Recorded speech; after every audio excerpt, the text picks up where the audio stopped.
Episode number 8. Tough.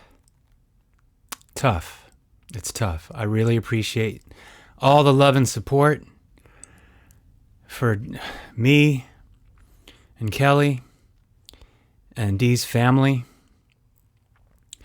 It's overwhelming. So, thought I'd pay tribute. Got the tie with the symbol. Kelly sends his love to you all. He couldn't be here tonight. He is taking care of family tonight, so he sends his love. All right.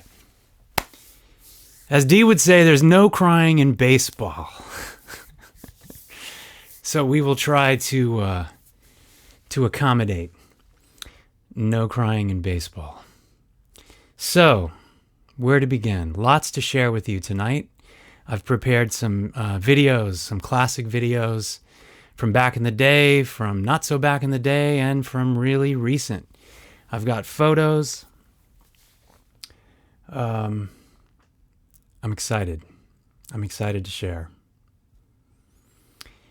Looks like we cut out for a second, but we're back, so we're good. All right, so I want to kick off with the first video. Now, this is going back to, we made this video in 2003, but there's clips from when we first got together. And I met Dee in 1997, and I think I shared a few episodes back how we met, but really briefly.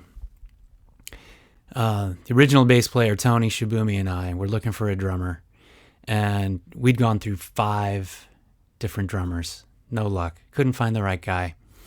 So Tony suggested, hey, well, there's an ad. Guy is looking for a guitar player and a bass player. This singer who's got a drummer, and he's got 2 female background singers. So we went and auditioned, and we got the gig. And it was a mix of originals and covers. And Tony and I did a rehearsal, had already done one show. There was a weekly gig at a place called the Century Club in Century City, California. And we, Dee was on drums, and he was okay. He was good, but there wasn't anything, he was just playing for the song. And in a rehearsal, he argued with the singer. The singer wanted him to play a particular ballad that he wrote, and he wanted to have Dee just crush the drums and just overplay and be loud. And one of the female background singers, she was singing lead on the song, and her vocal was really delicate and really soft. And Dee was arguing, saying, I'm going to support the singer. I'm not going to overplay because I'll overpower her. She'll blow her voice out. It's not going to work. Well, the singer said, this is my band. You're going to do what I want you to do. So Dee went ahead and just crushed it. We played a version of the song where, he overpowered the singer. But Tony and I looked at each other and just went, that's the guy. Oh my God, we found our drummer.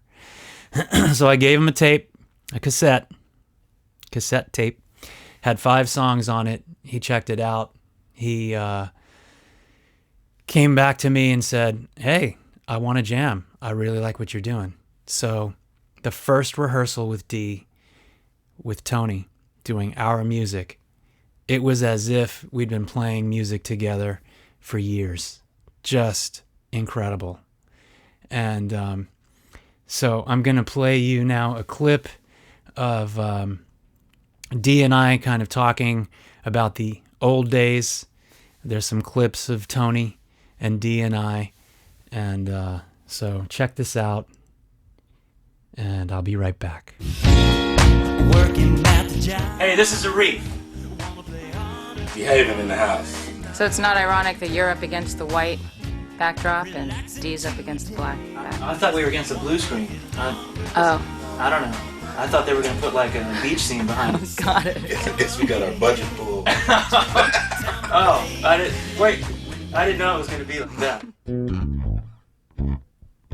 We used to be called Vivid, and we wrote some songs, put out a single called Mind with Tony Shibumi on bass and myself, and then we met D in '97. Here on the Super Duper Spobby Dom Show is Vivid!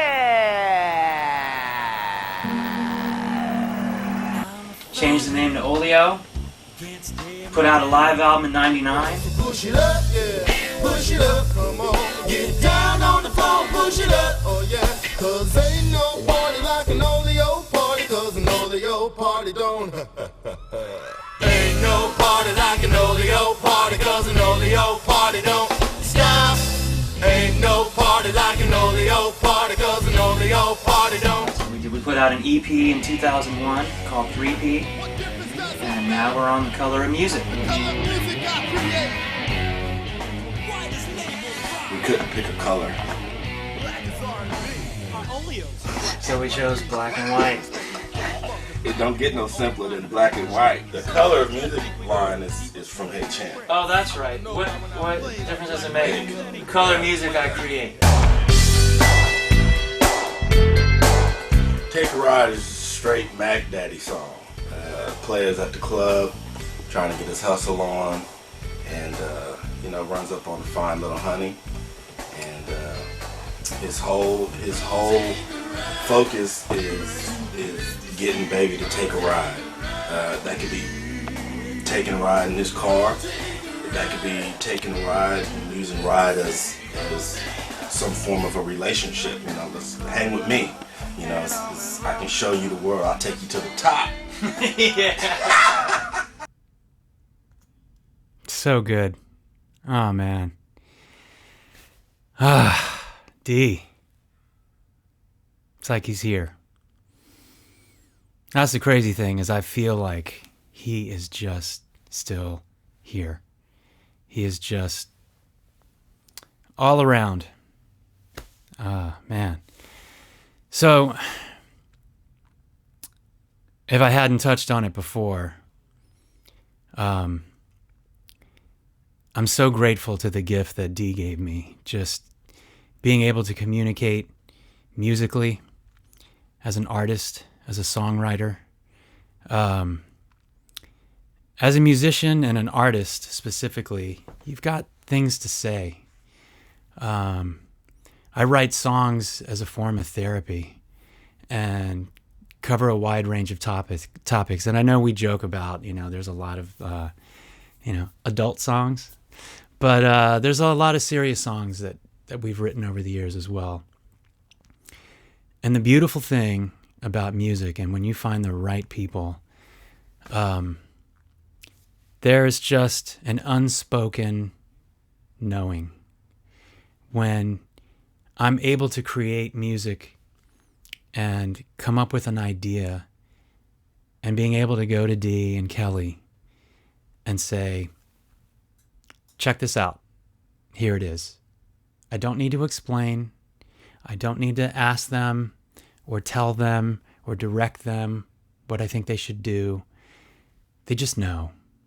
They just know instinctively because they know me. So I can present a song and they already know how to make it better. They already know what to add. They already know what I'm doing. And to be able to fall back on that kind of trust and faith, and Dee and I worked together for 22 years, and we had a shorthand that just, it couldn't be denied. And I know that the three of us, Dee, Kelly, and I, individually, we're good at what we do. But together, it was just an exponential, explosive creation that was just amazing. And in turn, when Dee came with ideas, song ideas, he didn't need to explain. He would just, all right, I got this verse idea. And he would start playing, and he would start singing, And okay, I see what you're doing. And I'd start playing guitar. We'd start harmonizing. Kelly jumps in. He does what he needs to do. And the beautiful thing is all egos are left outside. It didn't matter who wrote what part.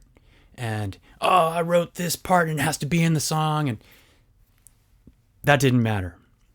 The only thing that mattered was the song. And the song dictated where the song needed to go. And it was so obvious because the three of us were able to step back and let the song do its thing. And when you can do that, magic happens. And you're stuck on a part, everyone throws out ideas, we try everyone's idea, and everybody knows which direction makes sense. And that's where we go. So losing D is such an incredible loss. He's more than a friend. He's more than family. He's me. He's inside me. And I know he had my back. I always had his back. And the three of us, wow, just a great bond. And okay, I want to share this next video. This is also from back in the day. It's from the Color of Music album. I want to segue into something else that D did for me in my life is he welcomed me into his church family, into his community. D is the son of a pastor. Pastor Carrington was a dynamic, beautiful person that did it right and was a great man. And what a father D had in him. There was an opportunity for a guitar player. There was a spot in the church band. They needed a guitar player. And Greg Jones, who's a great music director, and he was the music director at Friendship Baptist Church. And Dee was the drummer. Dee's dad had co-founded the church 50 years ago by this point, you know. And Greg called me up and he said, "Hey, I need a guitar player." And I said, "I've never played gospel music. What, you're going to ask me to come?" He's like, no, you're great. You're perfect. Just fill. Play the blues. You know what to do. Just play the blues. We got everything else. So D on drums, great bass player, Bennett Pace singer on organ. Bass players, we had Alex Evans was there at one point. Ethan Farmer, another great bass player. Damo Farmer, Quan, list goes on and on. JJ, sorry if I'm forgetting anybody, really. Greg Jones was on keys at the time, and they brought me in, and they were so awesome in letting me just figure it out. I mean, these guys were phenomenal and are phenomenal musicians. So Dee and I had been in a band for a while already. We wrote a song called Gift of a Smile. It had a real great message and a really great gospel feel. So we presented, Brent Jones became minister of music by this point, and we presented the song and said, "Hey, we'd love to do it one Sunday." And he was like, "Yeah, I love the song. Absolutely, guys." So we taught the song to the choir, and it was magical. The quality of the video, it is what it is, but you'll be able to get a great sense of the magic that was at Friendship and how welcoming they were to me and how grateful I am for that time with them. So here's Gift of a Smile. So I want to present to you none other than Olio, a gift of a smile. It's $2 in your bookstore. God bless you. God bless you.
That was awesome.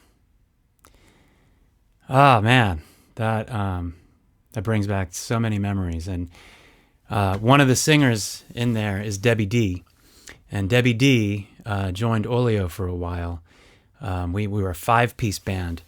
There was a period after Tony had left, so Debbie D was singing background vocals, and I mean, I know a lot of you already know Debbie D, and she's one in a million. She's so great. And we had an awesome time making music together, played a bunch of shows. Alex Evans was on bass. Trevin Hickman was on keys. There was even one gig where we had Bennett, Paysinger, playing as well. And that was a magical time. It was really, really fun. So that was the Color of Music album that we were promoting. So Gift of a Smile was on that as well. So that was a nice stretch. After that time period, there was family stuff. You know, we're building a family and kids coming and had to take care of family stuff. So Olio kind of took a short little hiatus, and Dee and I felt we needed to recharge and fire it back up again. So we needed a permanent bass player. We wanted to find a guy that would, join the band. So this was, I believe, 2007. And a guy by the name of Matt Sherrill, he was living in Chicago at the time, and he answered an ad that we had put out a call looking for a bass player. And Matt flew out for the weekend, and he came and he auditioned, and what a great guy and what a great bass player. And he ended up spending 4 years with us, and we did the Living the Dream album. We did the Get It Good single, played a ton of shows, traveled to Mammoth. I know Matt, we have some crazy stories with Matt and Mammoth. Oh, man. We shot the One Last Goodbye music video in Matt's studio. He had a studio apartment, and we made the music video there, and a lot of great memories with Matt. We did a Battle of the Bands on the Santa Monica Pier, and this was 2011. And this was kind of the beginning, actually. It was the beginning of the white tie. Before that, we had different wardrobe styles throughout the Olio years. And we were in this battle. And the first round, look, I'm not, whatever. It is what it is. We were a great band. And somehow we squeezed in the first round. We got runner-up. It was almost like they felt sorry for us. So they just okay, and Olio. And we were just, couldn't believe it. It was like, okay. I know it sounds a bit arrogant, but come on. We've been doing this a long time, and we know what we were doing. And the band we were competing against, not so much. Anyway, so we squeaked in, and the next round we thought, why don't we need some kind of uniform look? Maybe that'll do something. And so we said, why don't we all just wear white ties? Okay, we'll wear all black and white ties. And we came in, and I don't know, maybe just that united us in a certain way. It just, maybe that was the missing thing. We just needed some kind of a cohesiveness in our appearance, and we don't look like, just go up, whatever.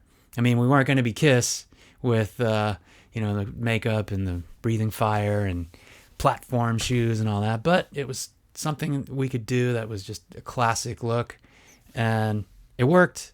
We dominated, got into the finals, and the winner gets to perform on the Santa Monica Pier during the Twilight Dance Series, which is an event that Santa Monica hosts every summer. There's 10 of them, and huge artists come in and perform. And so the winner of this battle would get to open for the last Thursday of that summer. This was in 2011. So the finals were also on the Santa Monica Pier during one of those Twilight Dance Series. We had a 15-minute set, and we did our thing. And I remember Dee saying to me, after we finished, I was pacing, and I just, all these emotions, and I can't stand gatekeepers. I just, having others just be the judges of your fate. So it was nerve-wracking. Time came, they made the announcement, and we won. And I just felt so grateful and elated. Matt, Dee, and I, we did it. Most of the other bands we were competing against were younger than us, but we just have always stuck to what we do, and it was so rewarding. So we ended up playing, the prize was to play again, but play a full set. So we played 45 minutes. It was, I think, September 1st, 2011. And we opened for a band called Dawes. So Dawes, they were on the rise at that time, and they're still around, and they're playing huge shows. So Dawes had a special guest sit in, and that was Jackson Browne. So Jackson Browne was sitting in for their set, and while we were performing, I look over, and Jackson Browne is at the side of the stage. He's watching our set, the whole set. And we did our set, had a great time. I walk off stage, and he's right there greeting me. And he said, "Hey, man, that was awesome. I loved your set." It was pretty amazing. I looked at Dee and looked at Matt, and we were just like, that's Jackson Browne. That was so cool. So that was an awesome 4 years with Matt. So I wanted to share. We've got plenty of YouTube videos up with Matt, but I wanted to share something fun and ridiculous because I wanted you to see the sense of humor that Dee has had. That it was just so great. So there was a contest another contest. There was a contest run by something called freecreditscore.com. So you had to submit a live video of you performing this freecreditscore.com jingle. So they gave you the lyrics, and I don't know if they gave you the music or we just kind of came up with it and we did our spin on it. And Beth shot it in, one take. We set up in my dining room and we just recorded it live and had a blast doing it. So check out this ridiculous freecreditscore.com video, and see you in a sec. Every day you check the weather, check the time, check the news online, check the wife, check the kids, check the email messages, check the money in the bank, the gas in the tank, check the hottie walking by. Wait, that's a dude, no Check the thanks. new hairdo, check the mic 1, 2, cause I'm about to drop some knowledge right on top of you. You checked out 9 things already, wanna add one more. Can help your situation for sure. Check your credit score. We're always gonna get it. FreeCreditScore.com, don't forget Free Credit Score. You won't regret it at all. Text the video, y'all. Offer applies with enrollment and triple advantage.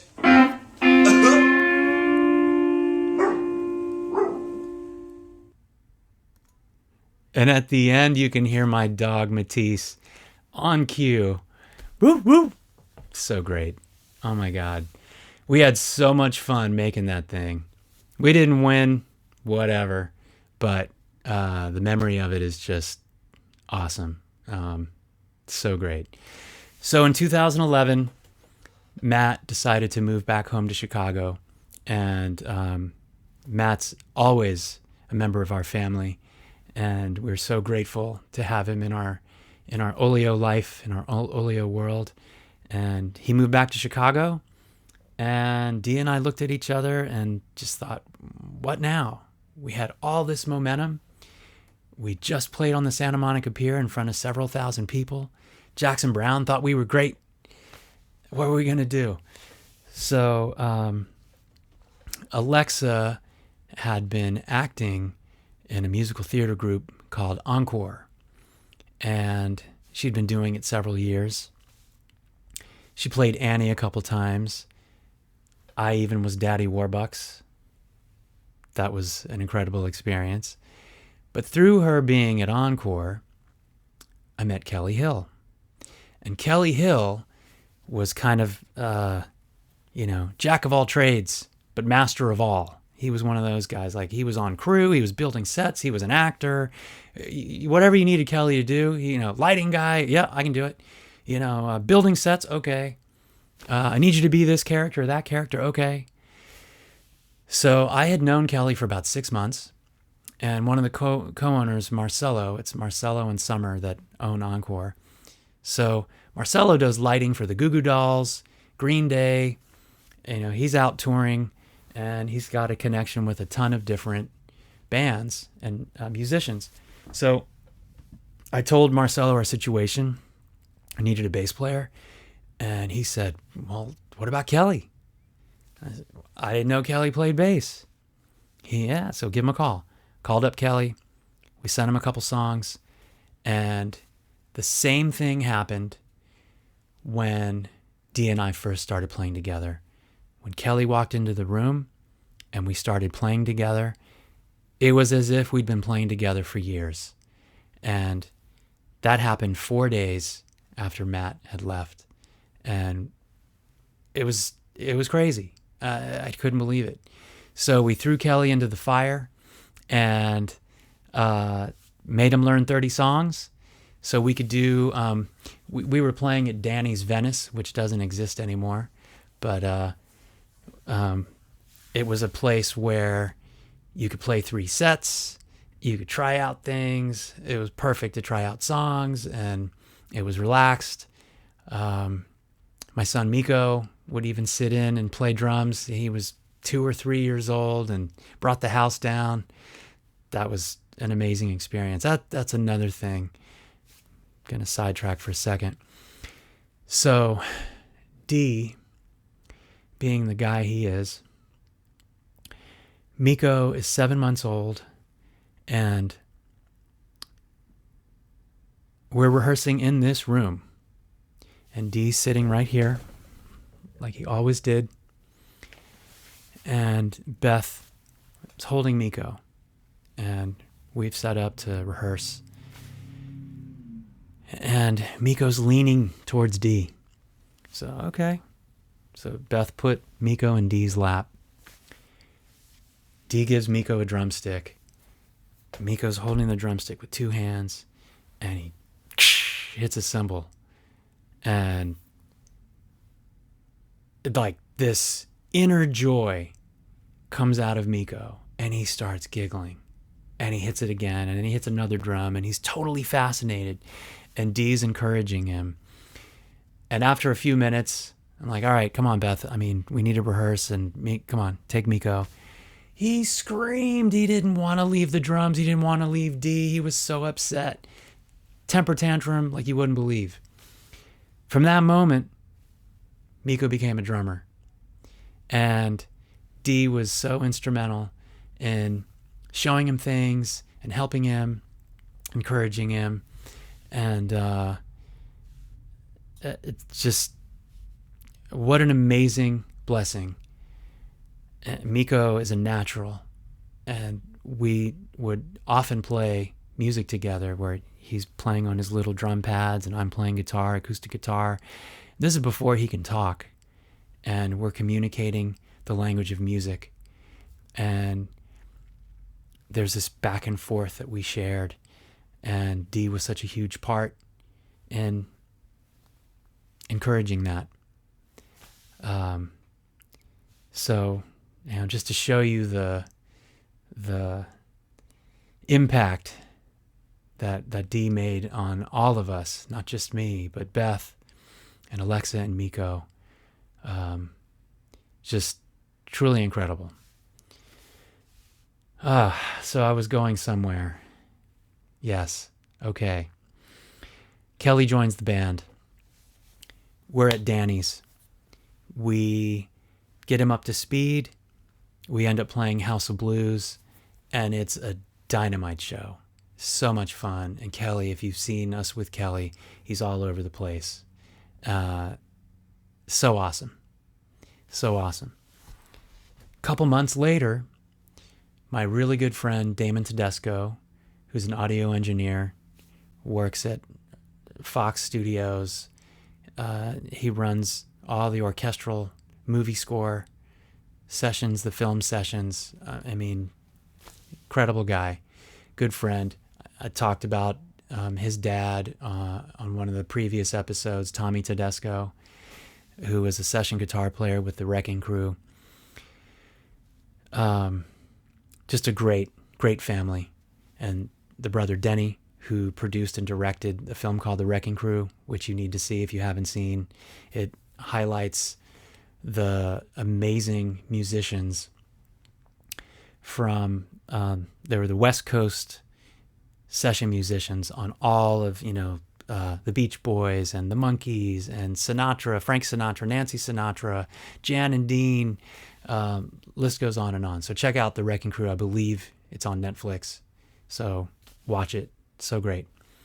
So Damon called me and he said, hey, LMU, Loyola Marymount University, has an audio engineering program, and they're bringing in this producer engineer, Eddie Kramer, and he needs a band.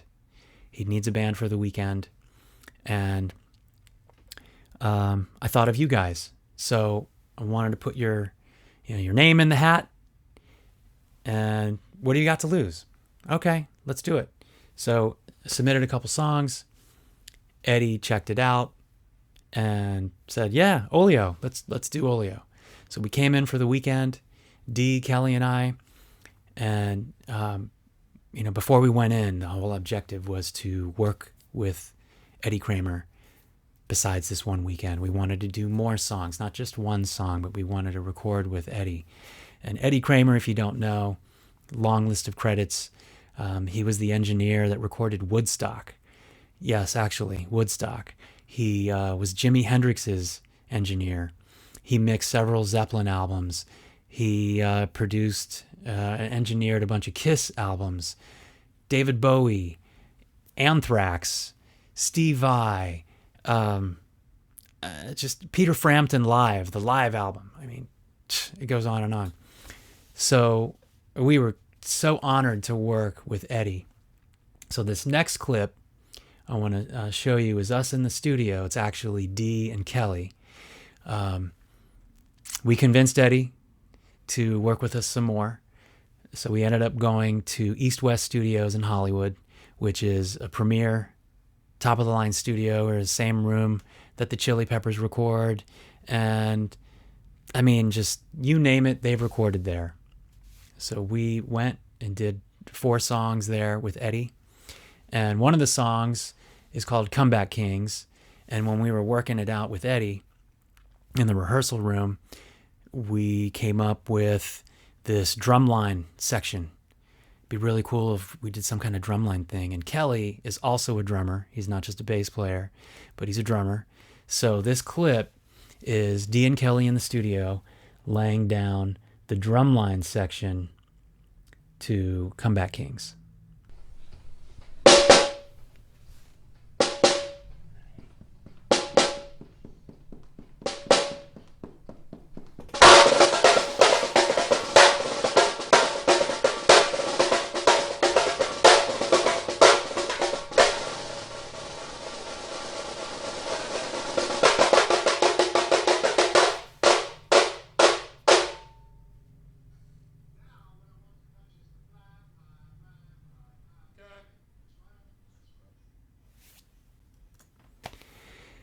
So it was an awesome session with Eddie, and it went so well that a few months later, Eddie calls and says, "Hey, do you guys want to go to France? I need a band for a week, 10 days.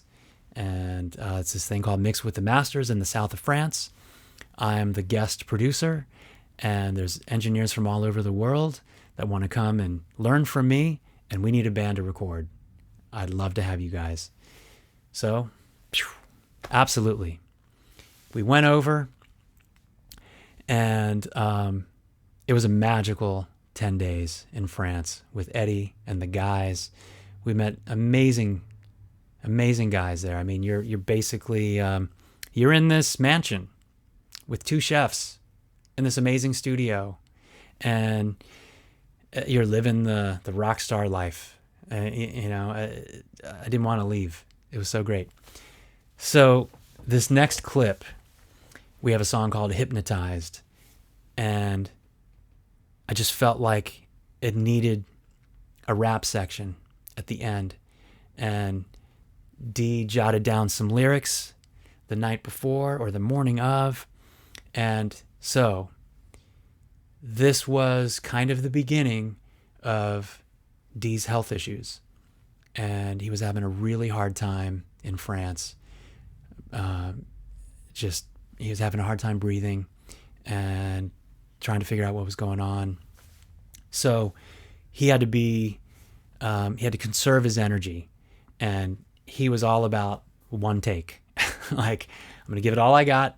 You guys better hit record, and we need to make this happen right now. So what I'm about to show you is the ending rap that Dee had just finished writing. This is the first and only take. And it's so great. He and Kelly are in the vocal booth together. And Kelly's in there just providing dance support. And you'll see what I mean. It's just the best. So Dee and Kelly, south of France, one take, hypnotized ending rap.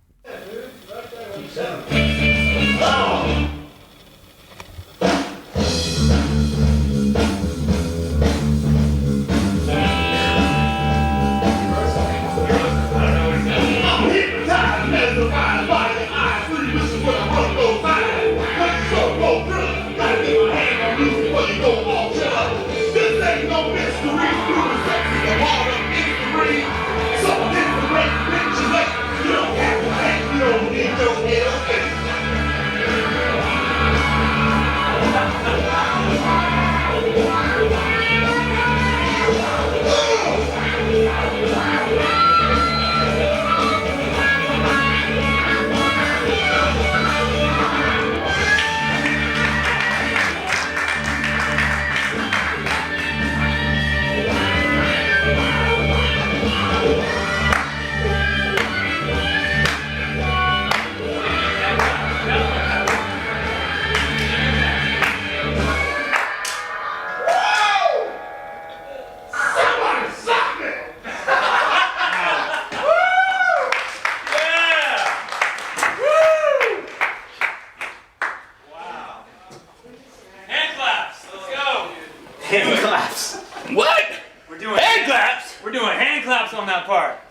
Man, Killing. that was awesome. Damn. Crazy in here. You gotta do some hand claps. You guys think That brought so much joy to me right now. Oh my God. I love that. I loved it. It's magical. I mean, come on, right? I mean, Kelly, D, that's my band. I'm in that band. Man, so good. So once we got back from France, it was time to hit the road. And that was something that we hadn't really done. We'd done some regional dates in California. I know Matt, D, and I went to Denver for a show. Craig Black. What's up, Craig Black? We stayed with Craig. And that was, kind of the most we had done. And D and Kelly were game. I said, hey, what if we rent a van and start booking some shows and go up to Seattle and back, and then go east and go all the way to New York and back. And they were just like, okay, let's go. So we loaded up the van and we started doing our tour. And we booked 2 weeks at a time and 10 days at a time and 3 weeks at a time. And some of you are probably watching that, we had met on those tours, and we're so grateful to have met you and all the love and support, especially during this time. And look, I realize I'm not really responding to anything in this thread. I'm just flowing here. I'm just going. So I see all of you are in here, and I'm really, really, really, really, really grateful that you're here and you're enjoying this celebration with me of D. So it's just, I'm grateful beyond belief. The outpouring of love from so many people since yesterday is overwhelming. D touched people all over the world, and that was our wish. Is that our wish was to be able to share what we do with as many people as possible that would go along with the ride, with the Olio party, and anyone that wanted to have fun with us, we welcome them with open arms, and let's go do this thing. And Dee and I were constantly talking, and that was one of the beautiful things that I really cherish. In the van, the three of us, me, Dee, and Kelly, and we would take turns driving. Kelly was usually the morning driver, and I was the afternoon driver, and Dee was the night driver. So typically, we'd pull into a town, we'd set up for sound check, and our motto was, it didn't matter how many people were there. If there was one person, 5 people, 100 people, 1,000 people, we gave the same show, no matter what, because the people that were there mattered, and we didn't take you for granted, ever. So those moments after the show, we pack up, and Kelly's early riser and early to bed. So as soon as we pack up and got in the van, Kelly's in the back. Good night. He's out. Dee's driving. I'm in the passenger seat. And now we figured, well, let's get closer to the next city. We might as well drive. There's no traffic. And we would head either to a friend's house or we'd stop at a rest area. Whatever it was, we could sleep for a few hours. But those moments in the car, in the van, that's where we would brainstorm. And that's where we would dream big. And the shame is there's so much more to do. We have so many dreams to fulfill. And it just breaks my heart that he's not here. I believe he's watching over us. And he'll always be with me, always be in my heart. And my intention is just to do him right, do him justice. And all of the dreams that we shared together in the van, I'll always cherish. Okay. So what I want to play for you now is in between one of the tours. Thank you, Beth. I made it, I think, an hour without needing this, but all good. All right. In between one of the tours, we decided to do a GoFundMe campaign, and we called it the Back in the Van Tour. So we wanted to raise money to cut down on touring costs because we're an indie band. We're not on a major label. There is no tour support. It's us. So we keep it streamlined. We sleep in the van.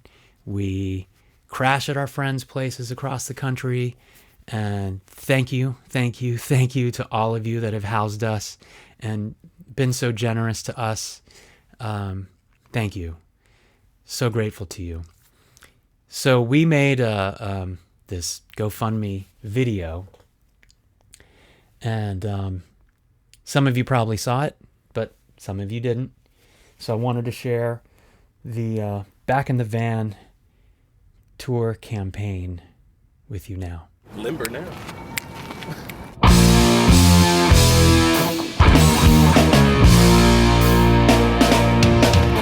Take 6. Hey, that's a group. Yep, not us. Whoa.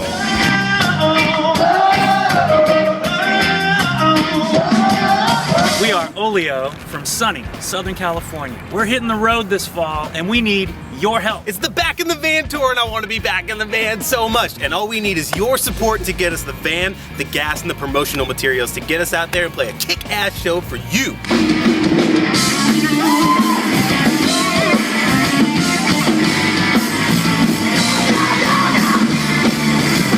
And as a reward, we're gonna offer you guys some pretty cool stuff. If you haven't noticed yet, there's a really cool list right there in front of you. All right, look, we got everything from free music to ties to custom t-shirts, all kind of really cool stuff. How about some Chuck Taylor high tops like we wear at shows? Maybe even a private show just for you. Or, hey, how would you like to shoot a video with Olio? Hey. That's pretty cool. Yeah, I like that. Stuff like that. So check out the list, make a donation, do what you can. We appreciate it. While we're on the road, you're gonna see this black box. In every city we go in, we take photos of the black box. You might wonder what's inside the black box. You gotta come to a show to find out. We'll see you out there. Thanks again for all your support. See ya. Thank you so much. We have Olio. Check us out at OlioMusic.com on Facebook and Twitter as well. Thank you so much.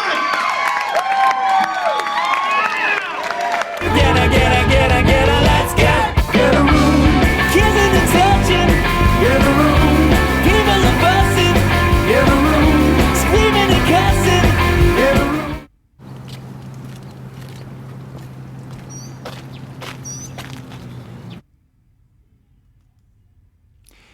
That was shot on my roof. I thought it would be a really good idea to, because we had trying to get the LA skyline in the background. So I convinced them to climb up on my roof, and we shot that. So great. So fun seeing just D as I know him. So here's another video clip of us in the van. This is another memory that just etched in my mind with life in the van. It's a morning. Kelly's driving. I'm in the back seat. So the way it was, D, God bless him, would always just sleep in the passenger seat. I don't know how he did it, but I was super grateful that he did, because I needed to be flat. So I got to be on the bench seat, and Kelly was on the bench seat behind me. And then we would take out the last 2 bench seats for all of our gear. So we had a 15-passenger van, and that's how we did it. So this video clip is just, I did a live stream during one of the tours a couple of years ago. It was just kind of showing, life in the van. Here we are in the van. And this is just a small clip of that, of D doing his thing and chilling out in the van as we're on our way to the next show. And in the navigation seat, we got D. So what are you up to at the moment? What are you doing? I'm getting ready to listen to some music. All right. What's on deck? I'm going to listen to, for those that know me, know I love live music, so I'm about to get off into some Martin Luther McCoy live at, I think he was at the grocery store. Nice. In New York. How long ago? It was a few years back. Okay. But it was great. It's because it's a 3-piece, much like Olio, guitar, bass, drums, and they're killing. And I feel like listening to that right now. Cool.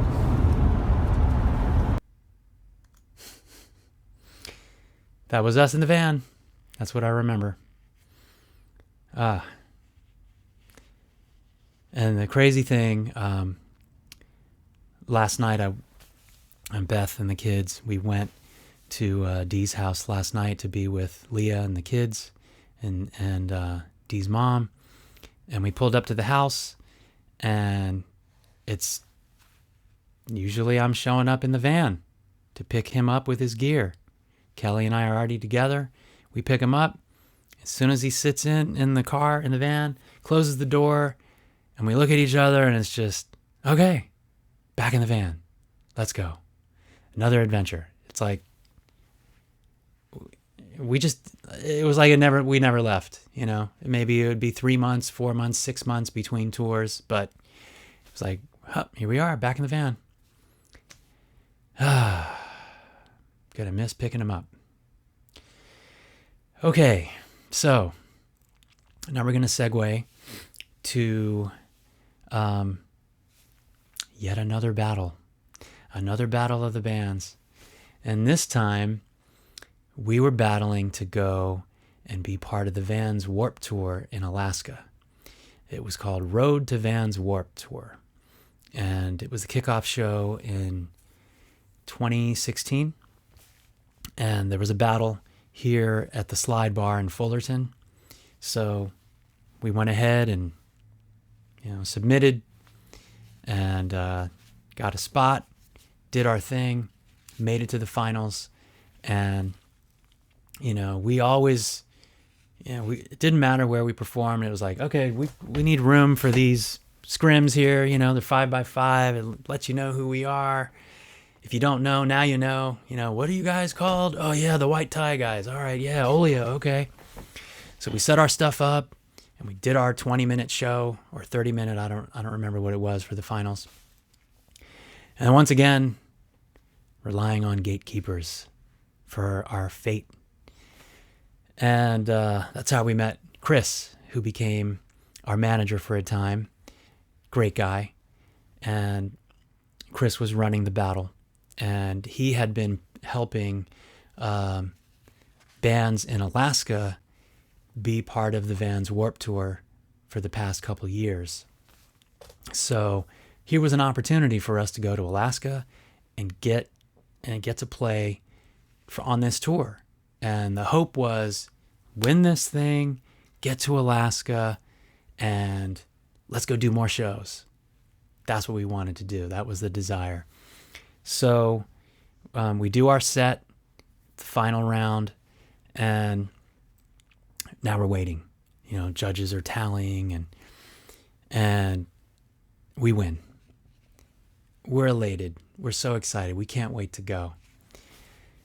We make it to Alaska. We're sharing the stage with Sum 41, Real Big Fish, Crown the Empire, Sleeping with Sirens, and then there's a bunch of local bands from Alaska that are on the bill. So there's 2 stages.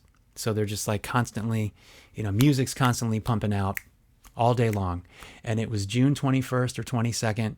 So it's the longest day of the year. The sun basically does not set in Alaska on June 21st. It looks like it's 4 o'clock in the afternoon and it's 10 o'clock at night, and your body is just totally out of whack. I mean, it's crazy. So we were slotted right before one of the main headliners in the middle of the day, and it was awesome.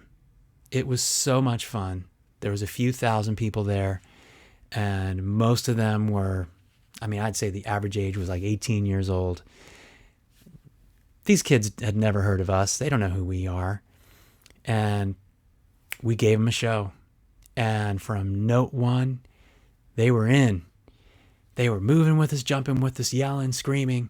And that was the fastest 30 minutes I think I've ever played. It was just so much fun to have that energy. And that was the thing that Dee and I and Kelly, we really just feed off of. So if we're able to kind of create this energy and we're playing in front of 3 people, what happens when it's 3,000 people?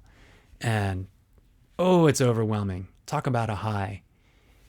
So this next clip, we just finished our 30 minutes and we're at the edge of the stage, and here we are just celebrating the audience as they're celebrating us, and we're so grateful to be there.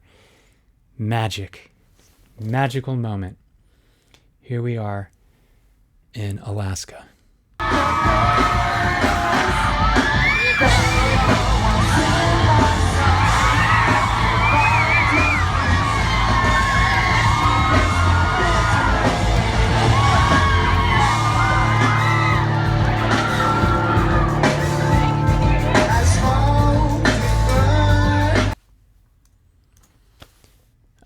The energy was so great. Oh my God, I loved it.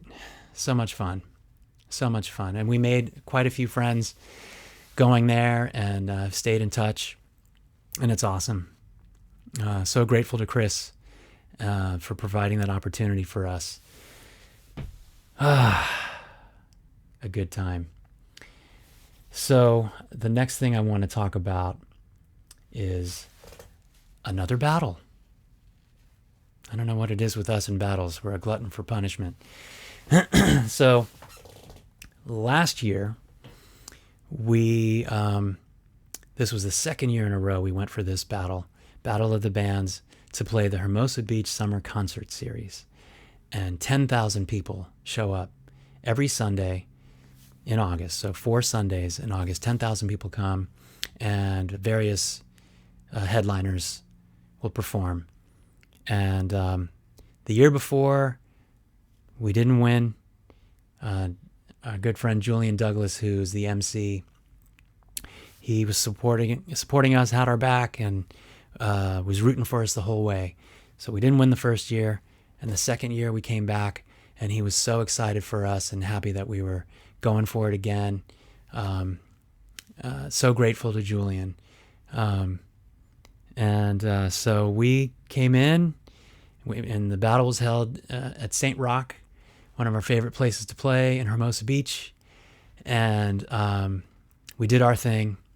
We made it through to the finals, and met some great bands in the competition, specifically a John McCloy band. Great group of guys, John, Sammy. We've connected, and they're a great band. Beautiful songs, beautiful people. They play music for the same reason we do. It's just, you love it, and you just really have no choice but to do it. And that's what we do. So making that connection with those guys was awesome. And we were fortunate enough to win the second year. And John and band, they were so gracious and encouraging and so supportive. And that was awesome. Thanks, guys. And now, looking back, I'm so happy we won.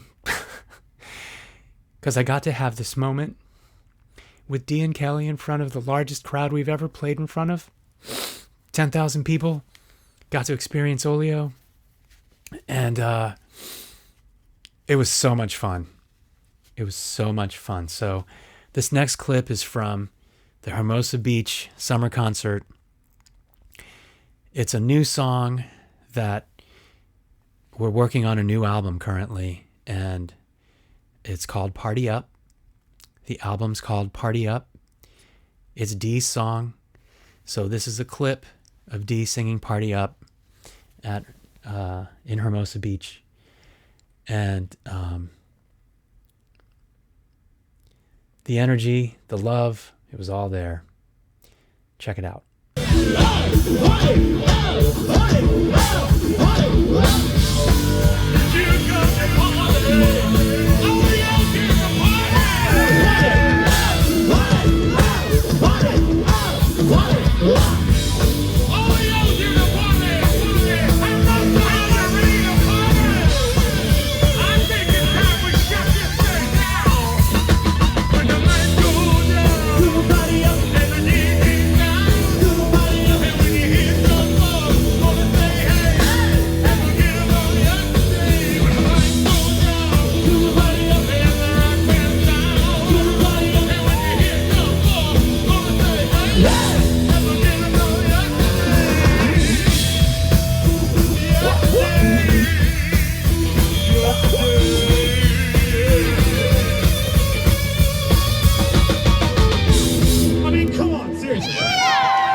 Kelly said it best.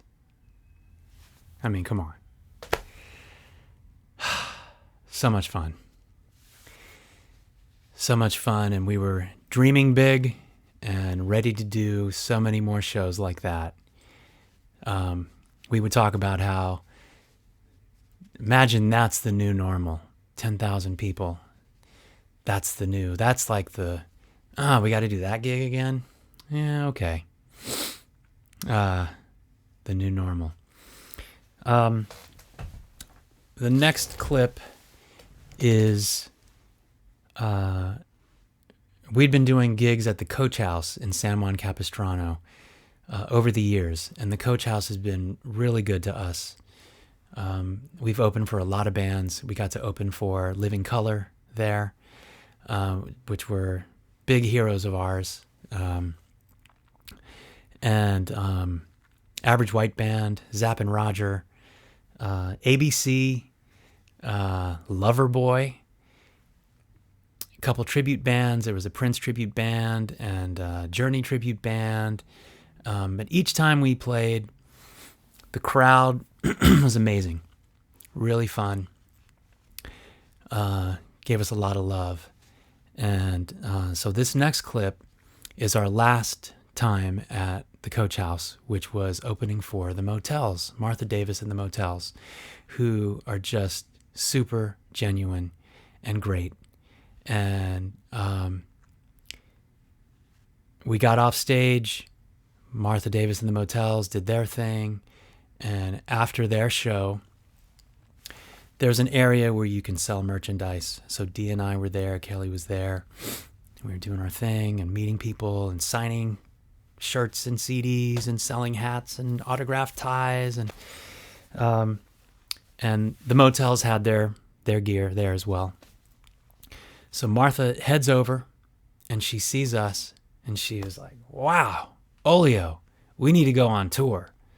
We need to do this." So we were like, name the time, name the place, we're there. So we were in the middle of working things out with the Motels camp. And shout out to Franny, who was working hard on behalf of the Motels and us. We were to go up the Pacific Northwest into Canada and loop around and do some things in Chicago. So those were things that were on the horizon to do more shows with the Motels, and that would have been a lot of fun. So this next song is actually the song that my brother Bronco and I, with Dee, we wrote this together. It's called Box Spring. And this was the song that when Kelly first joined the band, we asked him to audition with this song. So he learned how to play this song, and that's when we knew that we found the right guy. So this is Box Spring at the Coach House, December 28th, 2018. Here we go. That phone took a lot out of me. After this song, Martha Davis and the Motels. Oh my gosh. Oh my gosh, thank you. Thank you.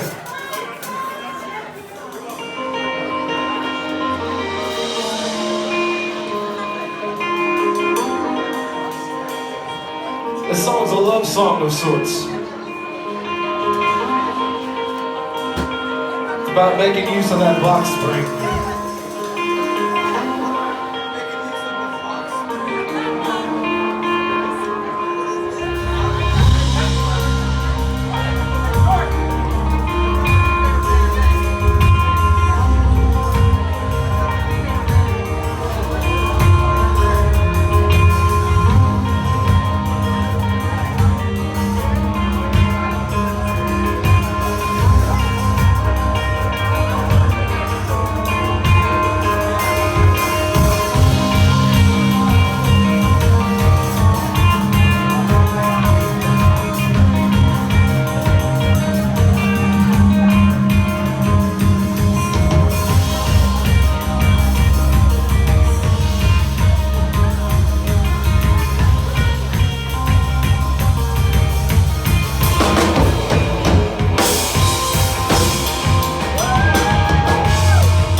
Just repeat after me. Whoa, whoa, whoa, wow. Whoa, whoa, whoa,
So awesome. It was really fun watching that and just reliving that. That was a song that the energy of it, by the time we got to the end, it just always felt good. Right after the solo, going back into the chorus, there was just a groove that Dee would lay down, and just this feeling and just this power, and it was always so much fun to play. We loved playing that song. He loved playing that song, and it was just a blast. All right, so I do have a couple more videos to show. Well, one more video, but I have a slideshow. So we're going to go through a bunch of shots and through the years, and we're going to talk about, or I'm going to talk about these moments and what was happening, and just thought it'd be fun to see some photos. So let's start it. Here we are. That's with Tony Shibumi on bass, and we're not obviously wearing the white ties. This might be 90, we're Olio, so this is like 99. Not quite sure where we are. We might be, oh, you know what? Bronco might have been with us on this gig in Truckee, California. So that was one of those all-night gigs and that was the thing that we prided ourselves in. We're not doing any cover songs. Do not shout out Freebird at an Olio show. We will not do it. So we wrote a bunch of material so that we could just play our music, and had a lot of fun doing that.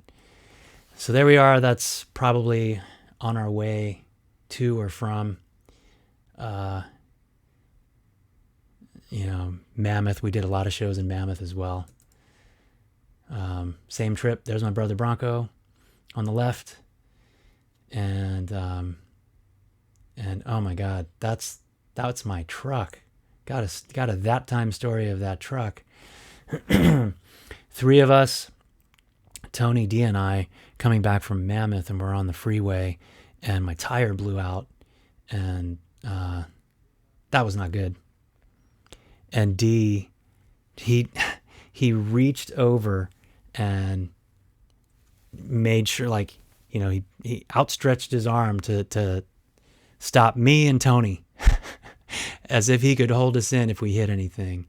And fortunately, we bumped up against a guardrail, and it could have been tragic, but we had a blowout.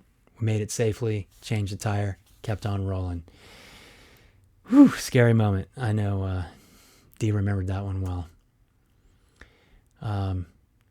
This is probably from that same gig, Dee and I, up in Truckee. You can see the Olio poster in the back with shirts. We were selling our Ain't No Party Like an Olio Party live t-shirts. Now we're jumping around. This is Hermosa Beach Summer Concerts this past summer, 2018. And we're setting up, and Dee's son, Caden, is there helping out his dad set up his drums. And I love that moment. So good. So good. Back to Dee, back in the day. Notice how he painted the rims, and the idea was he used this fluorescent paint so we could use a black light so his drums would glow in the dark, and it worked really well. It looked amazing. So that was something he was always thinking of, like, hey, I gotta trick out my drums. I gotta do something cool. Here's Dee with Eddie Kramer. This might be at LMU, that first weekend we worked with Eddie. And at the top of the show, I played the song Hello, Goodbye, which is a tribute to my friends, our friends that, maybe you don't see them in a long time, but when you do, you pick up right where you left off. And now it's also a tribute to my friends that have passed. So Hello Goodbye, that was that session we recorded with Eddie Kramer, the first song we did with him, Hello Goodbye. And Eddie took to Dee. He just immediately, he just thought Dee was a gentle giant, and he loved him dearly. I spoke to Eddie on the phone yesterday and shared the news, and he was devastated, and sends his love to all of us and Dee's family. Fun moment, fun time. Here we are in Alaska for Van's Warped Tour, and Dee is signing. I don't know what he's signing. Maybe a tie. I can't tell, but he's using the back of that kid's shirt to do his signing. Cool poster of Dee with all of his drum endorsements. Dee was endorsed by a ton of different companies. Pintech, Soultone, Simpad, Simbag, Fatfoot. I don't know if Fatfoot's on there. But everybody loved Dee. The drum community loved Dee. He had a blog, Talkin' Chop, and his mission was to support indie drummers, up-and-coming drummers, and give them a free platform to showcase their work.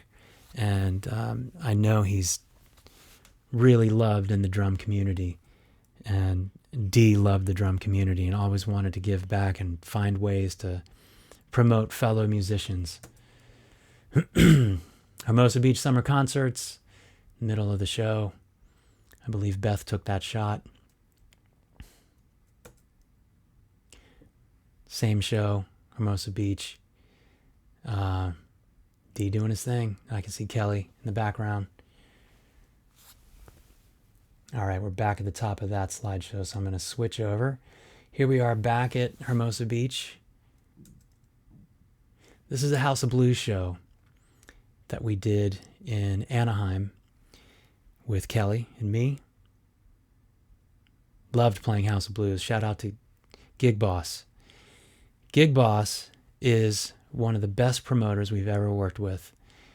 Gig Boss is a guy that loves bands. He loves indie artists, and he's always trying to find ways to give back. So Gig Boss would put on these nights at House of Blues, and we played several of those shows for Gig Boss, and we love him, and I know he loved Dee dearly. So thanks, man. Thanks, GB, for always having us in your corner and looking out. So appreciate it. Here's Dee and Kelly in the studio at East West, where they're laying down. Earlier you saw the video of them doing the drumline section in Comeback Kings. We are now in the south of France, and they're in the library where they set up the drums and bass, and I'm in the control room playing and singing along as a reference. And we recorded 4 songs there. That could have been Hypnotized or Shine a Light or one of those things. The end of the week is when we did Rich People Problems. So that wasn't during that day, but that's south of France.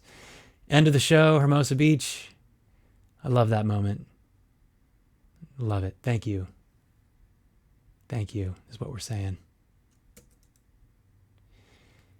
And love that shot. Beth took that shot. Also, the show from 2018.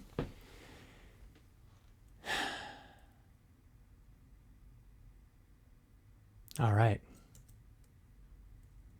I think we might be at the beginning of this cycle. We are. So this is now the last slideshow.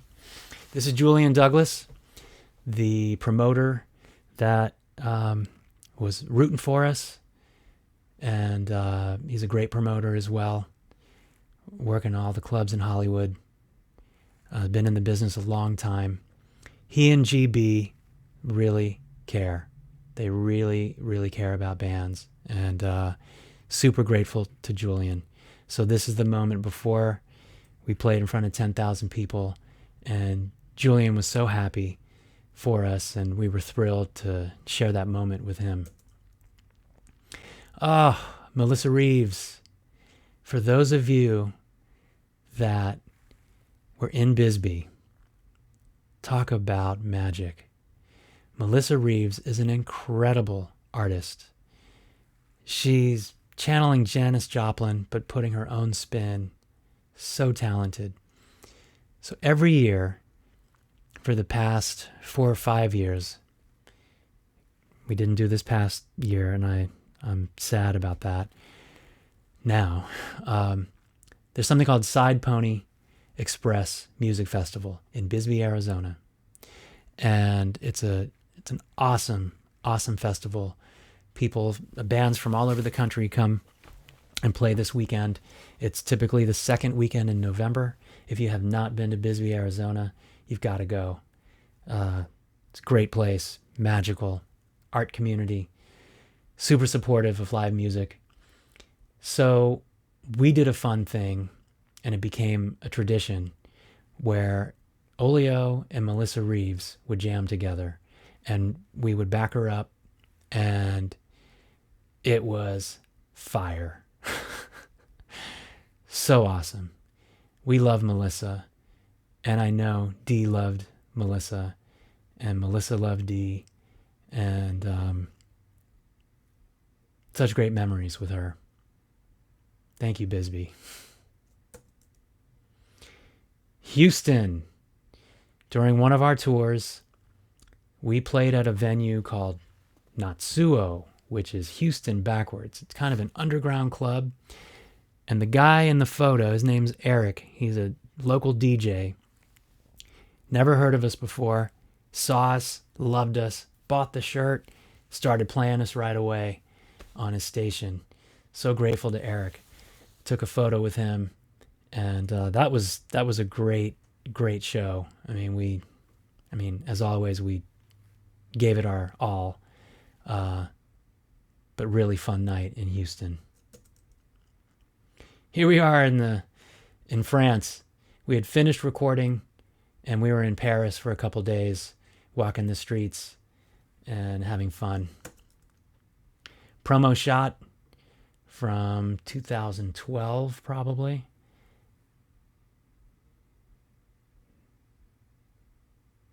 I love that pic. Dee is so determined right there. So notice green ties, St. Patty's Day, Austin, Texas, during South by Southwest. Dee was always good about paying attention to the holidays, and hey, he would supply the ties. Like, hey, green tie, St. Patty's Day, let's go. So we would do the green tie. We opened for the Prince tribute band. We wore purple paisley ties. We did a Halloween show, and he had ordered orange ties, but they didn't come in. They didn't come in time, so we didn't get to do the orange tie. But there we are, green ties. One of our songs was up for an award. I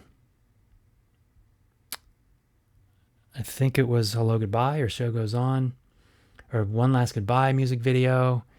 It was in Hollywood, and so this is us before the award show, hanging out on the Sunset Strip. And we're back with Julian. So, trip down memory lane there. That was awesome. All right, so I've got one more video to play. And we're coming up on the end. We'll play the video, talk some more, and we'll end the show. Wow. I'm like an hour 40 minutes in, something like that. Thanks so much for sticking this out with me and sharing this beautiful man. So grateful to Dee and everything he's done for me and my family and how he impacted my life. I don't have enough words, only love. So this is how we closed out the Hermosa Beach summer concerts last summer. We hadn't been doing this song in a long time, and in the early days, it was the signature closer. I mean, we always had to close with this song. So I just thought it was fitting that we ended the show with this. This is classic Olio, and I'm so glad we did this. So check this out. See you on the other side of this. Ain't no party like an Olio party, 'cause an Olio party don't stop. Ain't no party like an Olio party, 'cause an Olio party don't. Ain't no party like an Olio party, 'cause an Olio party don't stop.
Ain't no party like an Olio party, 'cause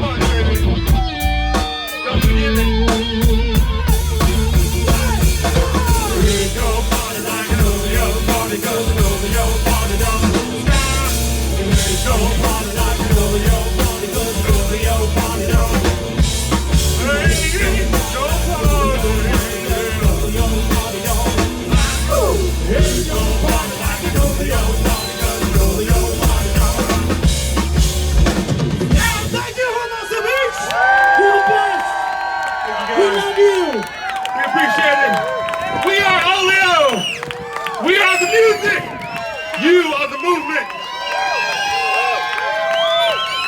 Ain't no party like an Olio party, because an Olio party don't stop. And we're going to keep with that rhythm right here. Olio opening the doors on this, our final Sunday. We are the music. You are the movement. That's what D came up with right before that show. He was like, "Hey, I want to push this out there. We are the music, you are the movement. We want to really like generate a groundswell of support and around this Olio family and creating hashtag like it's an Olio thing." And so D was always great about coming up with cool taglines and super creative like that. So grateful. I mean, there's a lot more video and pictures and stories to share. I can't do it all in one night, but super grateful for all of you that have been tuning in and commenting. I will look through all the comments after I'm done here, and I love you. I know Kelly loves you, and Dee loves you.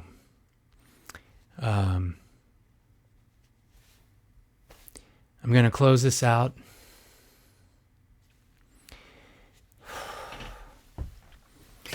with a song that Dee wrote for his dad, Pastor Carrington. And now this song is for Dee. After this song ends, that'll be the end of this episode number 8, Inside the OMG. You know, Inside the OMG is a group, a private group on Facebook we created just for the people that wanted to be there and that we could, share. So I thought a really fun thing to do 8 weeks ago would be to set up a live stream and a recurring live stream, and we would just do it every Tuesday. Didn't matter who tuned in, we would just do it, and you could catch the replay anytime. And if you go back and you watch the first show, you know, it's like haphazard and the sound isn't that great, and you know, we got better as we went, and this is the eighth one in a row. I was out of town last week, and I was trying to set up so we could do a Skype video with Dee and Kelly, and the Wi-Fi at the hotel wasn't strong enough, and my laptop wasn't strong enough because I wanted to have, you know, video of Dee and Kelly and me, and we'd have conversation and we'd share stories, and didn't quite work out like that. So I was able to get Dee on Skype audio, and we did it that way. So it worked out. So when all this happened yesterday, I can't even believe it's yesterday, I thought the show must go on. That's what Dee would have expected. And I figured out how to do this, insert a video into the software, and it worked.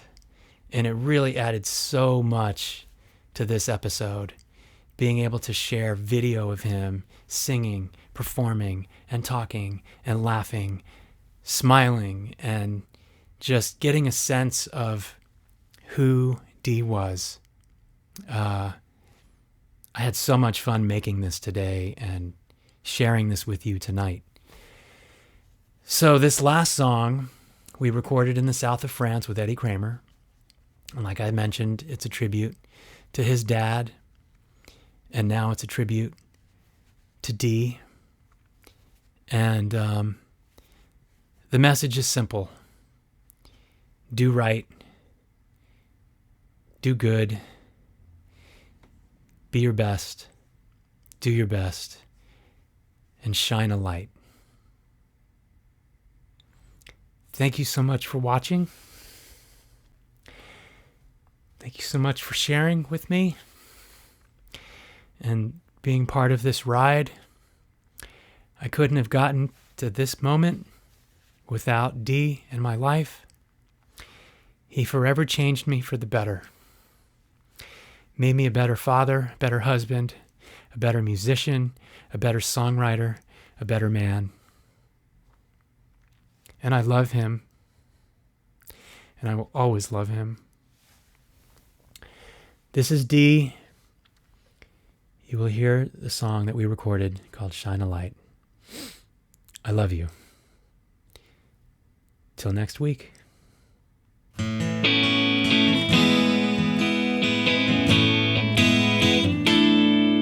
He's a dreamer, a simple boy at heart, best friends through all the thick and thin. You always told him he could win. Different day now. There's a girl who's lost her way.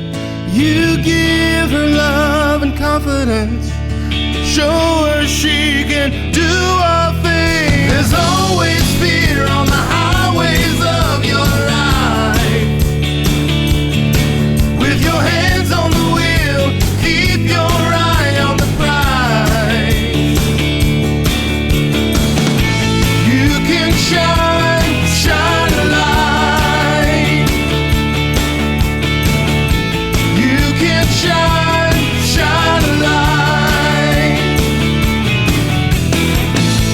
You can shine, shine a light.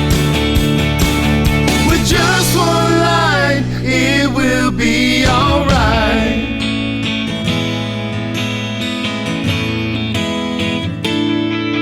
Always patient, always there to lend and